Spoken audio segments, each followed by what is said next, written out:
Hello dear student. तो आज हम क्लास 6 का जो हमने चैप्टर 1 शुरू किया था उसके जो प्रैक्टिस क्वेश्चंस हैं उनको पूरा करेंगे। तो हम देखेंगे कि हमारे भोजन के जो मुख्य पोषक तत्व हैं उनके नाम क्या क्या हैं। तो आप जानते हैं कि मुख्य पोषक तत्वों में कार्बोहाइड्रेट, प्रोटीन, वसा, विटामिन और कुछ फाइबर्स होते हैं, जैसे आप देख सकते हैं।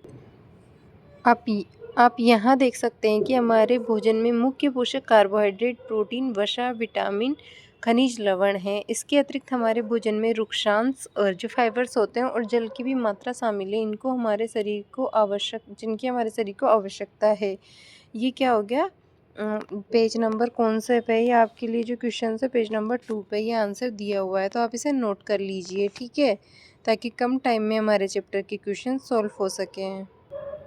अब क्वेश्चन नंबर 2 देखिए, पोषक जो मुख्य रूप से हमारे शरीर को ऊर्जा देता है। तो भाई ऊर्जा कौन देता है? कार्बोहाइड्रेट और वसा।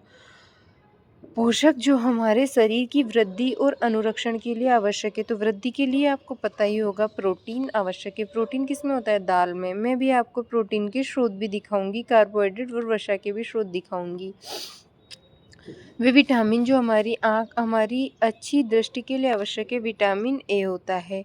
वे खनिज जो अस्थियों के लिए आवश्यक है, तो वो कैल्शियम ऐसा खनिज है जो अस्थियों के लिए आवश्यक है, ठीक है।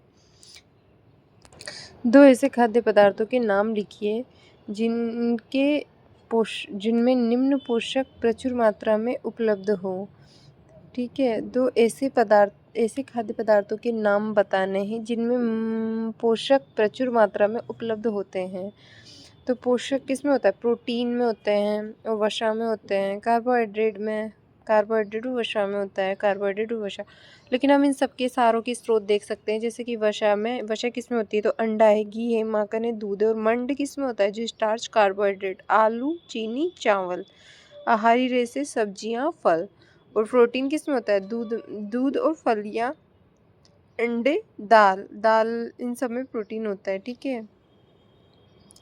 दालों में मुख्यतः प्रोटीन होता है, जैसे सोया होता है ना, उसमें सबसे ज़्यादा प्रोटीन होता है। अब यहाँ पर हम ट्रू फॉल्स देखेंगे। केवल चावल खाने से हमारे शरीर की पोषण आवश्यकताओं को पूरा कर सकते हैं कि हम चावल खा के लिए हमारे शरीर की जो आवश्यकता है उनको पूरा कर सकते हैं? तो ऐसा नहीं है, तो ये गलत है। उसके अलावा हम देखेंगे संतुलित आहार खाकर अभावजन्य रोगों की रोकथाम की जा सकती है। तो बिल्कुल कर सकते हैं, तो ये राइट है।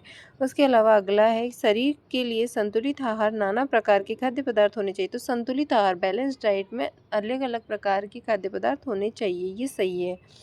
शरीर को सभी पोषक तत्व उपलब्ध कराने के लिए केवल मांस पर्याप्त है। तो गलत है ये ऐसा कहना कि मांस ही उपलब्ध करवाएंगे हम, तो ये गलत होगा। क्यों? उसे खाने के लिए चावल, रोटी, दाल, सब्जी ये नहीं चाहिए? मांस ही खा लेगा क्या अकेला? तो ये गलत होगा। यहाँ पर हम रिक्त स्थान देखेंगे। विटामिन डी के अभाव से क्या होता है? तो विटामिन डी के अभाव से रिकेट्स रोग हो जाता है, ठीक है। मतलब बेरी नामक रोग किससे होता है? तो विटामिन B1 की कमी से। विटामिन सी के अभाव में स्कर्वी रोग हो जाएगा।